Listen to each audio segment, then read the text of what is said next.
Friends इस video में हम आपको 4 वायर कूलर मोटर का डायरेक्ट कनेक्शन करना बताएंगे। फ्रेंड्स देखिए जो हमारा ये 3 स्पीड कूलर मोटर होता है, इस कूलर मोटर से 4 वायर बाहर निकलता है। फ्रेंड्स इस कूलर मोटर का स्पीड कंट्रोल करने के लिए हम अपने कूलर में इस टाइप का रोटरी स्विच लगाते हैं, जिसमें कि हमारा 4 पॉइंट होता है।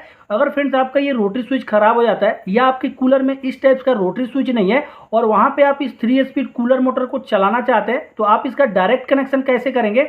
और साथ ही फ्रेंड्स अगर आपके कूलर में इस टाइप का 1 वे स्विच लगा हुआ है, तो इस 1 वे स्विच के साथ इस मोटर के इन चारों वायर का कनेक्शन कैसे करेंगे, सब कुछ आपको इस वीडियो के अंदर बताऊंगा। तो फ्रेंड्स वीडियो को लास्ट तक देखिएगा। वीडियो अच्छा लगे तो वीडियो को लाइक कर लीजिएगा। तो चलिए फ्रेंड्स वीडियो को शुरू कर लेते हैं। फ्रेंड्स सबसे पहले मैं आपको इस मोटर को डायरेक्ट चला के दिखाता हूँ कैसे आप इसका डायरेक्ट कनेक्शन करेंगे। वही फ्रेंड्स मैं बाद में आपको इस स्विच के साथ भी इस मोटर को कंट्रोल करके दिखाऊंगा।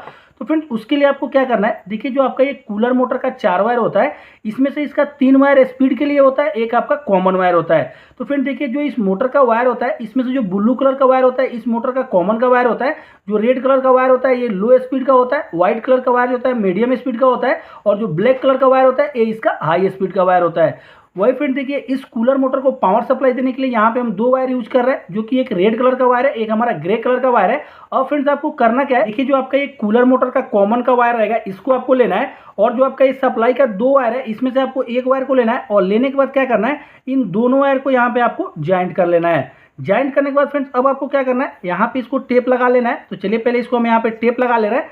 लगाने के बाद फ्रेंड देखिए अब आपके पास यहाँ पे 3 वायर बच रहा है और सप्लाई का 1 वायर बच रहा है। तो फ्रेंड्स अगर आपको अपने कूलर मोटर को हाई स्पीड में चलाना है, तो वहाँ पे फ्रेंड्स क्या करना है, आपका जो ये ब्लैक कलर का वायर रहेगा इसको क्या करना है, जो सप्लाई का दूसरा वायर रहेगा इसके साथ यहाँ पे जोड़ देना है। तो चलिए हम इसको क्या कर रहे हैं, यहाँ पे जोड़ दे रहे हैं। वही फ्रेंड देखिए अगर आपको इस कूलर मोटर को मीडियम स्पीड में चलाना है तो आपको व्हाइट कलर का वायर जोड़ना है, और अगर लो स्पीड में चलाना है तो आपको क्या करना है, यहाँ पे रेड कलर का वायर जोड़ना है। अगर आप इसका डायरेक्ट कनेक्शन कर देंगे तो आपका ये मोटर जिस स्पीड का वायर आप कनेक्शन करेंगे उसी स्पीड में कंटिन्यू चलते रहेगा। और फ्रेंड्स हम आपको एक बार इस मोटर को चालू करके दिखाते हैं कि जो हमने ये डायरेक्ट कनेक्शन किया है इससे हमारा ये मोटर प्रॉपर घूम रहा है कि नहीं। उसके लिए फ्रेंड्स हम क्या करेंगे, जो हमारा पावर सप्लाई का वायर रहेगा इसको हम बोर्ड के अंदर लगाएंगे और क्या करेंगे, सप्लाई को चालू करेंगे। फ्रेंड्स अब देखिए जैसे हमने कूलर का सप्लाई चालू किया तो यहाँ पे जो हमारा ये मोटर है ये डायरेक्ट चालू हो गया, क्योंकि फ्रेंड्स इसमें हमारा कोई भी स्विच कनेक्शन नहीं है। तो जैसे आप कूलर का प्लग लगा के स्विच को ऑन करेंगे वैसे ही आपका मोटर घूमने लगेगा, और फिर जब आप मेन बोर्ड से कूलर के सप्लाई को ऑफ करेंगे तो आपका कूलर यहाँ पे ऑफ हो जाएगा। तो फ्रेंड्स आपको अपने कूलर का डायरेक्ट कनेक्शन ऐसे ही करना है। अगर आपके पास 2 वायर वाला कूलर मोटर है तो उसके दोनों वायर में डायरेक्ट ऐसे वायर जोड़ देना है। अगर 4 वायर वाला है तो उसमें क्या करना है, ब्लैक कलर और ब्लू कलर के साथ वायर को जोड़ देना है। और फ्रेंड देखिए अगर आप चाहते हैं इस सिंगल वे स्विच के साथ इस मोटर को कंट्रोल करने के लिए, मतलब इस स्विच के साथ आप इस मोटर को ऑन ऑफ करने के लिए चाहते हैं, तो वहां पे फ्रेंड्स आपको करना क्या होगा, देखिए कॉमन का वायर आपका इस वायर में जुड़ा रहेगा, इसको आपको नहीं खोलना है। जो आपने यहाँ पे ब्लैक कलर का वायर जोड़ा था इसको आपको यहाँ से खोलना है। खोलने के बाद फ्रेंड देखिए जो आपका ये स्विच का ऊपर वाला पॉइंट रहेगा इसमें आपको क्या करना है, जो आपका ये कूलर का ब्लैक कलर का वायर रहेगा इसको स्विच के ऊपर वाला पॉइंट में लगाना है, और लगाने के बाद फ्रेंड्स क्या करना है, इसको यहाँ पे टाइट कर लेना है।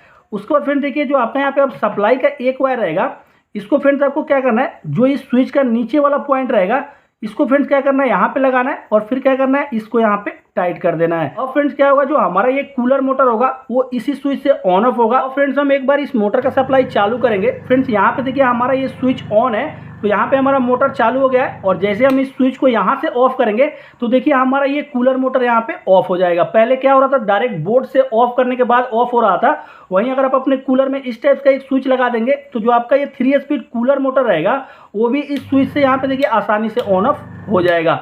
लेकिन फ्रेंड्स इसमें दिक्कत क्या होगा, जो आपका ये कूलर मोटर रहेगा वो एक ही स्पीड में चलेगा, ये 3 स्पीड में नहीं चलेगा। आप जिस स्पीड का वायर को यहाँ पे कनेक्शन करेंगे उसी स्पीड में आपका मोटर कंटिन्यू घूमते रहेगा। वही फ्रेंड देखिए अगर आप अपने 3 स्पीड कूलर मोटर का कनेक्शन रोटरी स्विच के साथ करना चाहते हैं तो इसके ऊपर भी हम प्रॉपर वीडियो बनाए हैं। वीडियो आपको ऊपर आई बटन मिल जाएगा, मैं लिंक डिस्क्रिप्शन में दे दूंगा, आप जाके वहां पे देख लीजिएगा। फ्रेंड्स अगर आपके कूलर में रोटरी स्विच खराब हो जाता है या आपके कूलर में इस टाइप का रोटरी स्विच नहीं है तो आप अपने 3 स्पीड कूलर मोटर का ऐसे ही डायरेक्ट कनेक्शन कर सकते हैं और स्विच के साथ भी कंट्रोल कर सकते हैं।